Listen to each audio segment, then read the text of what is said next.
La mécatronique, ingénierie interdisciplinaire qui réunit la mécanique, l'électronique et l'informatique, permet de concevoir des systèmes automatiques puissants.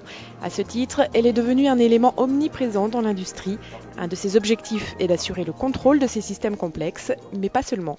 Dans tous les cas, je pense que la mécatronique, quel que soit le secteur, a 2 ou 3 grands objectifs.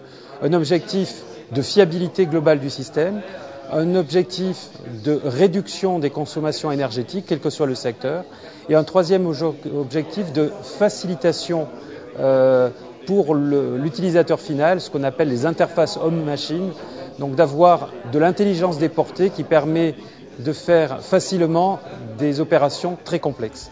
Une application concrète de mécatronique dans l'industrie s'illustre à travers le projet collaboratif CORAS, qui a permis le développement de correcteurs d'assiettes pour engins de travaux publics.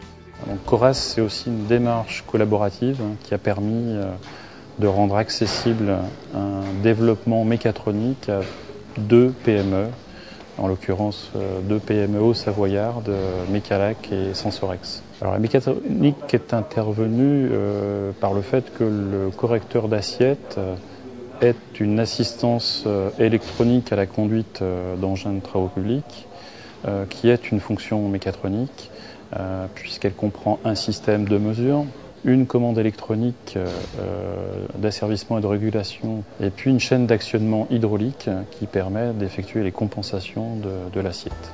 En quoi l'industrie, aujourd'hui, ne pourrait-elle plus se passer de mécatronique ?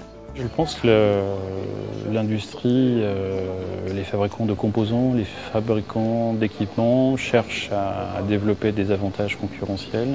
Et la mécatronique peut leur permettre de le faire et d'intégrer dans leurs produits des avantages concurrentiels liés à l'intégration d'électronique, de capteurs pour réaliser des fonctions de diagnostic, de surveillance. La mécatronique n'est donc pas une technologie inaccessible aux PME, mais son coût élevé en complique beaucoup son développement. C'est là que la démarche collaborative prend tout son sens. Pour les PME, les projets en mécatronique sont accessibles, mais sans doute plutôt au travers de démarches collaboratives dans lesquelles ils peuvent s'associer des compétences auxquelles ils n'auraient pas accès en temps normal, accéder également à des moyens spécifiques, donc accéder à la mutualisation de moyens, de ressources, et puis partager les risques techniques et financiers. Le laboratoire SIM propose divers projets de développement mécatronique. Parmi eux, dans le secteur de la santé, le simulateur de torse de nourrisson, dont le but est d'aider les kinés dans leur apprentissage. C'est un simulateur physique de torse de nourrisson. Donc il y a déformation de structures mécaniques. Et puis c'est un simulateur qui est instrumenté en fait pour pouvoir maîtriser les réactions du nourrisson selon son âge, selon le degré de l'affection, que ce soit la bronchiolite ou la mucoviscidose. Donc c'est en ce sens-là que le système est instrumenté pour pouvoir s'adapter et représenter différentes caractéristiques biomécaniques, mais également pour pouvoir réagir à des mauvais gestes qui seraient faits par le kiné qui apprend.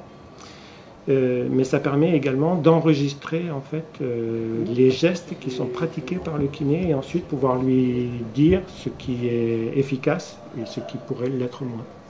Un projet très concret en passe d'être commercialisé. On est en recherche de partenaires industriels pour donc finir le développement et ensuite industrialiser le produit. Donc l'objectif c'est bien de distribuer ces outils d'apprentissage et d'évaluation dans les écoles de kinésithérapie. Les participants de cette conférence ont pu bénéficier de la proximité des laboratoires SIM et LISTIC pour les visiter, ce qui a contribué à leur satisfaction quant à leur matinée passée à Polytech à Annecy. J'ai beaucoup apprécié la présentation ce matin parce que on entend parler de mécatronique, mais on ne sait jamais mettre le contenu, vraiment ce qu'il y a derrière. Et je pense que là, ça donne un bon éclairage de tout ce qui se fait en mécatronique. L'enjeu des entreprises justement dans l'innovation et le partenariat pour faire cette synergie entre les différents groupes électroniques, informatiques, automatiques. Et ça, je trouve, ce serait capital pour l'innovation et la compétitivité à l'heure actuelle.